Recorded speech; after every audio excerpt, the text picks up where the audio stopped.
4. ¿De quién es Kuwait? La primera tentativa de revisar el orden de cosas existentes en las fronteras nacionales iraquíes se produjo en junio de 1961 con la declaración de independencia de Kuwait, iniciativa que puso fin a una relación con Gran Bretaña que se remontaba a un tratado de 1899. Durante el Imperio Otomano, Kuwait dependió de la provincia de Basora y sobre esta base, el nuevo hombre fuerte de Irak, el general Qasem, afirmaba que Kuwait había sido arbitrariamente dominado por el imperialismo británico, por lo que exigió su devolución. Las tropas británicas tuvieron que regresar al Emirato para defender su independencia, aunque pronto fueron reemplazadas por fuerzas de la Liga Árabe tras el ingreso de Kuwait en la organización. La amenaza iraquí había sido conjurada, aunque temporalmente. Para entender las reclamaciones iraquíes sobre Kuwait, hay que remontarse a 80 años atrás, a la reunión celebrada en 1922 en una tienda de campaña en el desierto de Arabia, en la que un alto comisario británico dibujó las fronteras entre Irak, Kuwait y Arabia Saudí. El encuentro se había prolongado durante 5 intensos días, pero el compromiso seguía sin atisbarse en el horizonte, hasta que una noche de diciembre, el alto comisario británico en Bagdad, Sir Percy Cox, reclamó la presencia en su tienda del jeque Ibn Saud, que con el tiempo no solo se convertiría en rey, sino que daría nombre a Arabia Saudí.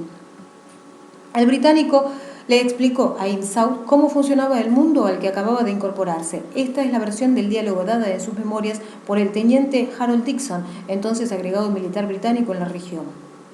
Fue sorprendente escuchar cómo el jeque aguantó la reprimenda del alto comisario de su majestad, que le trató como si fuera un escolar travieso, antes de decirle que el Sir Percy Cox sería quien decidiría la línea fronteriza. La advertencia de Cox desatascó el asunto. Ibn Saud prácticamente se desplomó y de forma patética afirmó que Sir Percy era su padre y su madre, que sin su ayuda, que le sacó de la nada, no habría alcanzado nunca la posición que ahora tenía y que estaba dispuesto a entregar la mitad de su reino, sino su totalidad, si Sir Percy lo ordenara.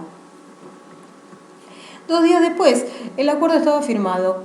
Las fronteras modernas de Irak, Arabia Saudí y Kuwait fueron establecidas directamente por los británicos en los que se conoce históricamente como la Convención de Uqair.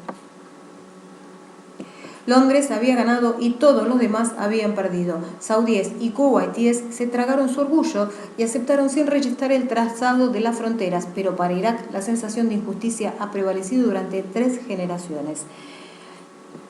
La Convención de Uqair estableció la creación de una zona neutral entre Irak y la futura Arabia Saudí de unos 7.000 kilómetros cuadrados, en la que ninguna de las dos partes podría construir instalaciones permanentes. En mayo de 1938, iraquíes y saudíes suscribieron un acuerdo adicional por el que la zona neutral situada junto a la frontera con Kuwait sería administrada de forma compartida.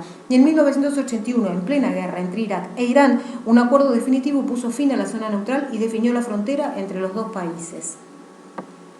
En Uqair también se decidió el trazado de la frontera entre Kuwait y Arabia Saudí con el establecimiento de otra zona neutral de 5.790 kilómetros cuadrados situadas al sur del Emirato. En 1938 se descubrieron en esta área los yacimientos de petróleo de Burgan, los más ricos del mundo, lo que provocó el inicio de interminables negociaciones entre ambos países para repartirse la explotación. En 1966, finalmente, cada parte se anexionó la mitad exacta de la zona hasta entonces neutral. Saddam Hussein ha ofrecido diferentes y contradictorias explicaciones sobre los motivos de la invasión de Kuwait, pero una de las razones que con mayor fuerza ha resonado en el corazón y la mente del pueblo iraquí en particular y del mundo árabe en general ha sido su reiterada determinación de deshacer los entuertos del imperialismo británico. El extranjero llegó a estas tierras y el colonialismo occidental dividió y estableció estados débiles gobernados por familias que le ofrecieron los servicios que facilitaron su misión, dijo Saddam Hussein en un discurso pronunciado el 10 de agosto, 8 días después de que sus tropas invadieran Kuwait. Y añadió, los colonialistas, con el propósito de asegurar sus intereses petroleros, construyeron estos desfigurados estados petroleros. De esta manera mantuvieron alejada la riqueza de las masas de esta nación. Horas después de la invasión de Kuwait, el 2 de agosto de 1990, Saddam Hussein sentenció, la rama ha sido repuesta en el tronco del árbol. Un decreto presidencial transformó Kuwait en la provincia iraquí número 19 y la capital, Kuwait City, pasó a llamarse Kadima. El problema histórico, desde su punto de vista, ya estaba zanjado. Evidentemente, no era así. Analistas e historiadores occidentales nunca han visto las cosas tan claras como Saddam Hussein. La presencia británica en el Golfo se remonta a mediados del siglo XVIII. cuando Londres comenzó a establecer alianzas estratégicas y puntos de intercambio comercial a lo largo de la franja costera en la ruta hacia la India. Una de estas plazas fue Kuwait, entonces un pobre y oscuro puerto bajo control del Imperio Otomano, pero que gradualmente se había ido convirtiendo en un dominio feudal del clan de los Saba, los actuales señores. Durante generaciones, los Saba se demostraron especialmente hábiles a la hora de utilizar la carta británica contra los otomanos y viceversa.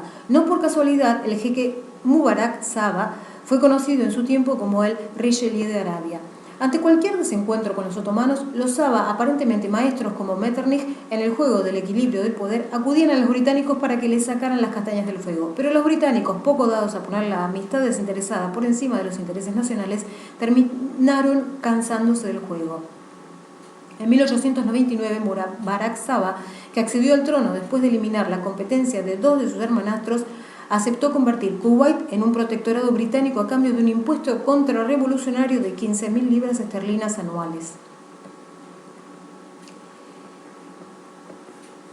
El Imperio Otomano nunca renunció al control británico de Kuwait, pero los acontecimientos le aconsejaron tratar el territorio kuwaití como si fuera una provincia semi-autónoma y los Saba como gobernadores otomanos. En marzo de 1914, británicos y turcos firmaron en Londres una convención por la que ambas partes reconocían lo siguiente. A. La autoridad otomana sobre el territorio de Najd en Arabia. B. El control británico sobre Kuwait, un estado en teoría independiente. Y C. La pertenencia de los vilayatos de Mosul, Bagdad y Basora al Imperio Otomano. La Primera Guerra Mundial, sin embargo, con la alianza del Imperio Otomano y las potencias centrales, impidió que el acuerdo fuera ratificado. El tiralíneas británico no fue caprichoso ni desinteresado. Londres sabía lo que hacía en la reunión celebrada en 1922 en el desierto. El objetivo era privar a Irak de una salida al Golfo, lo que limitaría su potencial.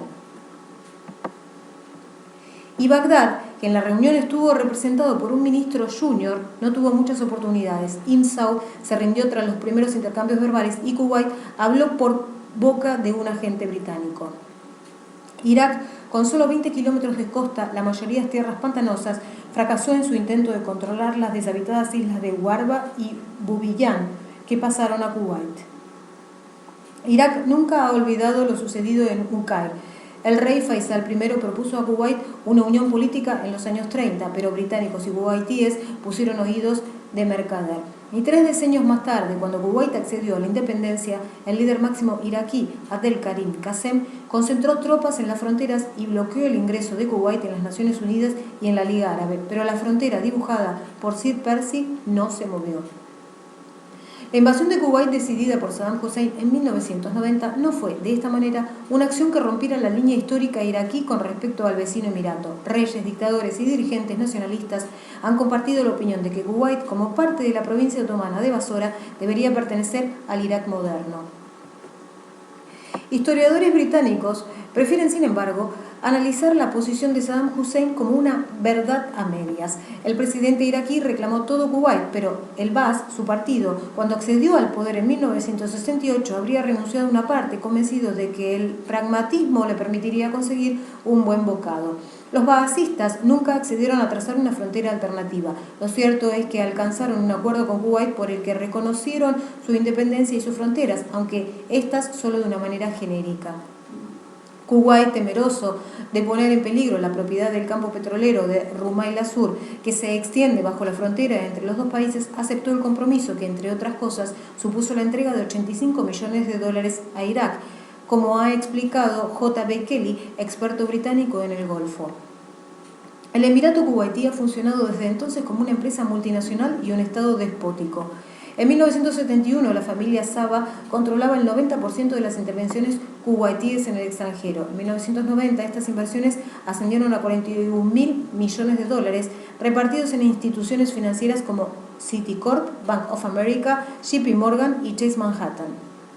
La familia real es también un interesante accionista de General Electric, Texaco, IBM y diversos fabricantes estadounidenses de armamento.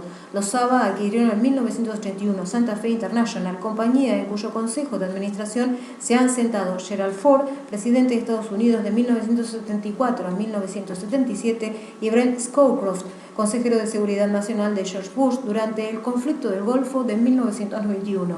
En 1989, un año antes de ser invadido por Irak, Kuwait era el 11º inversor en Estados Unidos.